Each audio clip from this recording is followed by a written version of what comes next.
हम ऐसे कितने लोग होंगे जिन्हें बाहर मार्केट में चाइनीज स्टॉल देखते ही रुकने की आदत होती है।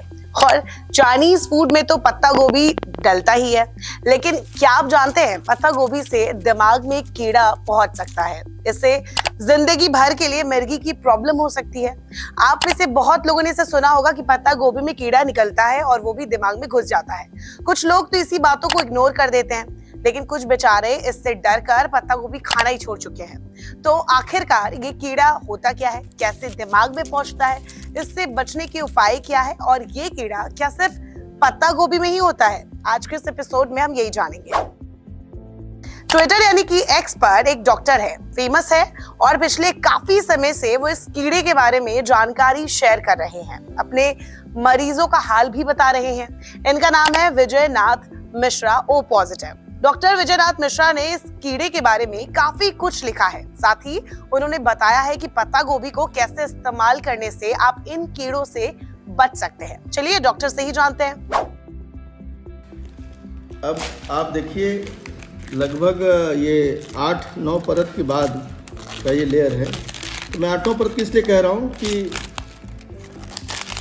इसी में दानेदार यहाँ दिखता है। तो अगर दाना नहीं है, इसका मतलब कि गोभी में वो चांसेस कम हैं, लेकिन तो भी ये सेफ तभी होगा जब आप इसको गुनगुने पानी में 30 मिनट डुबा देंगे और फिर 30 मिनट बाद दोबारा इसको अच्छे पानी से धो देंगे। इन्हीं अंदर, यहाँ अंदर छिपे होते हैं कीड़े, उसको हम लोग कहते हैं दाना। कीड़े जो होते हैं उसको, कीड़े के अंडे को कहते हैं दाना, चाहे वो सुअर के मांस में हो और चाहे पत्ते गोभी में हो। तो ये पूरा एक्सरसाइज का मतलब ये है कि आप भी अगर हो सके तो एक बार काटते समय देख लीजिए, देखना सबसे अच्छा है। और दूसरी बात, उसको भिगा के और बिना पके, बिना ठीक से धुले, जो सड़कों पर जो लोग खिलाते हैं उसको अवॉइड करिए, तो ये रोग जड़ से चला जाएगा। और जो लोग सुअर का मांस खाते हैं उनके लिए मेरी चेतावनी है कि वो दिक्कत है। तो देखिए, लगभग हम लोगों ने दोनों गोभियों के करीब 20-25 परत तक गए। अंदर के परत में एक दाना ये मिला है, देखिए ये दाना है, ये दाना है। अब इसका हम लोग क्रॉस सेक्शन करेंगे, तो इसलिए इसको किनारे हम निकाल देते हैं। और भी कोई दाने मिल जाएं तो मैं उसको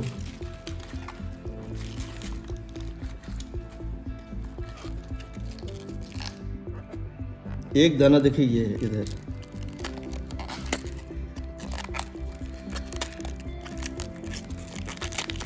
ये देखिए दाना है, अंदर छिपा हुआ देखिए दाना है,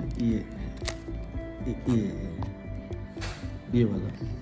इसको हम लोग, इसका भी बायोप्सी अभी माइक्रोस्कोप में करेंगे और इसको बायोप्सी करके तब इसको ग्रो करेंगे। ये दाना है, ये देखिए, ये दाना। तो दोनों पत्ते गोभी में दाने मिले, इसका मतलब दोनों पत्ता गोभी इन्फेस्टेड है जी। मैं यही कह रहा हूँ कि डराने के लिए नहीं, बस सच्चाई जानिए कि पत्ता गोभी का सब्जी बहुत अच्छा होता है। बस सावधानी हम लोग को रखनी है, काटते समय थोड़ा दाना देख लीजिए कीड़ों का, और न भी हो तो भी उसको धुल करके बढ़िया पानी के साथ खा सकते हैं। Thank you. पत्ता गोभी या कैबेज या फिर फूल गोभी यानी कि कैलीफ्लावर एक ही फैमिली की सब्जियां हैं। पत्ता गोभी में निकलने वाले कीड़े को टेप वर्म कहा जाता है। इनके अंडे भी दाने के रूप में पत्ता गोभी की परतों के अंदर मिलते हैं, जिन्हें हम नोटिस भी नहीं कर पाते। डॉक्टर विजय नाथ मिश्रा ने सिर्फ पत्ता गोभी नहीं और भी सब्जियों को ऐसे ही धोने का तरीका भी बताया है। एक ट्वीट में उन्होंने बताया, हरी सब्जियां धो के कैसे खाएं। मूली, गाजर को धो के छीलिए और फिर खाइए। बंद गोभी को काट के धोने के बाद हल्के गुनगुने पानी में नमक मिलाकर 30 मिनट तक डुबा दीजिए और फिर 30 मिनट बाद वो पानी गिरा दीजिए। उसके बाद एक बार फिर तीसरी बार हल्के पानी से धो लीजिए और फिर इसे आप खा सकते हैं। देखा आपने, बर्गर हो, नूडल्स हो या फिर फ्राइड राइस हो, बहुत सारे डिशेस है जिसमें पत्ता गोभी तो डलती ही है। और इंडियन स्ट्रीट फूड स्टॉल्स का तो हाल हमें पता ही है। जल्दबाजी में शायद ही कोई दुकानदार उन्हें इतने अच्छे से धोते होंगे। इसीलिए डॉक्टर विजय कहते हैं कि सावधानी ही सबसे अच्छा बचाव का तरीका है। अब बात टेपवर्म कीड़े की करें तो ये आंतों में जाने के बाद ब्लड फ्लो के साथ बॉडी के दूसरे पार्ट्स और ब्रेन में पहुंच सकता है। ये बहुत छोटा होता है जिसे हम अपनी नॉर्मल आंखों से नहीं देख सकते। ये सब्जी उबालने और अच्छी तरह पकाने से ही मर सकता है। ये कीड़ा जानवरों के मल में भी पाया जाता है। टेपवर्म बारिश के पानी या किसी और वजह से जमीन में पहुंचता है और कच्ची सब्जियों के जरिए फिर हम तक पहुंचता है। इसका अलावा दिमाग को गंभीर चोट पहुंचा देता है। बॉडी में जाने के बाद ये कीड़ा अंडे देता है जिससे शरीर के अंदर जख्म बनने लगते हैं। इस कीड़े की 3 प्रजातियां होती है, टीनिया सेगिनाटा, टीनिया सोलियम और टीनिया एशियाटिका। ये लिवर में पहुंचकर सिस्ट बनाता है जिससे पस बढ़ जाता है। ये आंख में भी आ सकता है। ये कीड़े हमारे पेट के आहार को भी अपना खाना बनाते हैं। जिस व्यक्ति के दिमाग में ये पहुंचते हैं उसे दौरे पड़ने लगते हैं। शुरुआत में इसके कोई सिम्टम्स नहीं दिखाई देते, लेकिन सिर दर्द, थकान, विटामिन की कमी होना इसके बड़े सिम्टम्स है। दिमाग में अंडों का प्रेशर इस कदर बढ़ता है कि दिमाग काम करना तक बंद कर सकता है। एक रिपोर्ट के मुताबिक इंडिया में करीब 12 लाख लोग न्यूरोसिस्टिकोसिस से पीड़ित हैं। ये मिर्गी के दौरों की खास वजहों में से एक है। डॉक्टर विजयनाथ लिखते हैं, टेपवर्म के अंडों से संक्रमित हरी सब्जी या सूअर के मांस से फैलने वाले कीड़े यानी कि एनसीसी आजीवन दिमाग में पड़े रहते हैं। बस अंतर यह है कि जब ये कीड़े मर जाते हैं तो इन पे कैल्शियम जमा हो जाता है और ये आजीवन सिरदर्द और मिर्गी कर परेशान करते हैं। दुनिया के तमाम न्यूरोलॉजिस्टों के लिए ये एक बड़ा चैलेंज है कि आखिर इन मरे हुए कैल्सिफाइड एनसीसी का क्या इलाज करें। कई कहते हैं कि इनका ऑपरेशन कर दे, कई कहते हैं कि ऑपरेशन नहीं केवल दवा ले। लेकिन डॉक्टर विजय कहते हैं कि आज के दिन में केवल बचाव ही सबसे अच्छा उपाय है, इसीलिए आप सजग रहें। डॉक्टर विजयनाथ बताते हैं कि ये सिस्टिस्कर्स हर जगह हो सकता है। उन्होंने कई मरीजों से जुड़े रिपोर्ट्स भी अपने ट्विटर पर शेयर की है।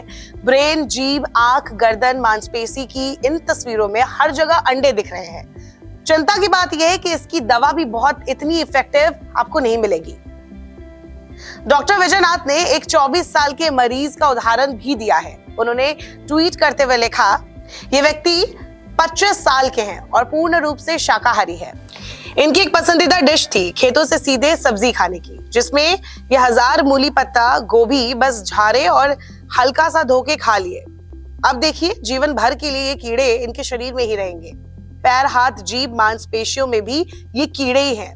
बहुत ही दुखद है। टेपवर्म बॉडी में कितने डेंजरसली बढ़ता है, इसका अंदाजा इसी से लगा सकते हैं कि ये 3.4 मीटर से 25 मीटर तक लंबा हो सकता है और 30 साल तक जिंदा रह सकता है। खैर, अब जो सैलेड में भी कैबेज खा लेते हैं, जिन्हें पसंद है, उनको बस यही कह सकते हैं कि आप मत छोड़िए कैबेज को खाना। बस जैसे डॉक्टर विजयनाथ बताते हैं उस तरीके से धोएं। बाहर मार्केट में कोशिश ना करें कि आप कैबेज खाएं, उसकी जगह लेट्यूस आजकल लोग लेते हैं।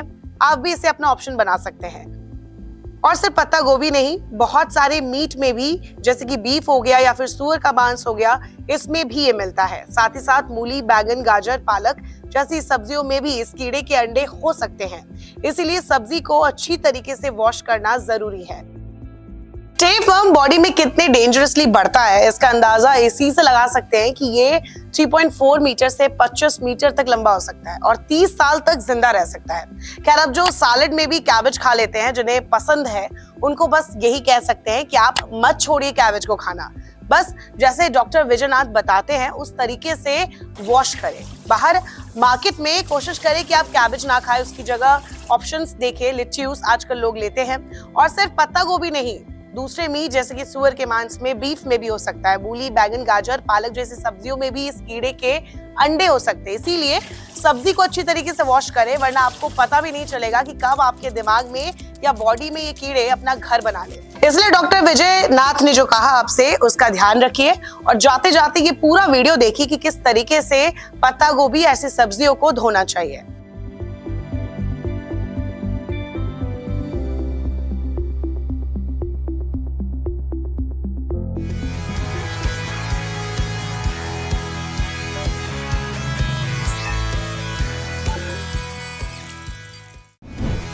इस शो का बस एक ही मकसद है, break the taboo and make you aware. इसलिए अगर आपको हमारा ये वीडियो अच्छा लगा हो तो इसे लाइक करें, और अगर आपके मन में कोई भी सवाल है तो हमारी मेल ID n24such@gmail.com पर सेंड करें।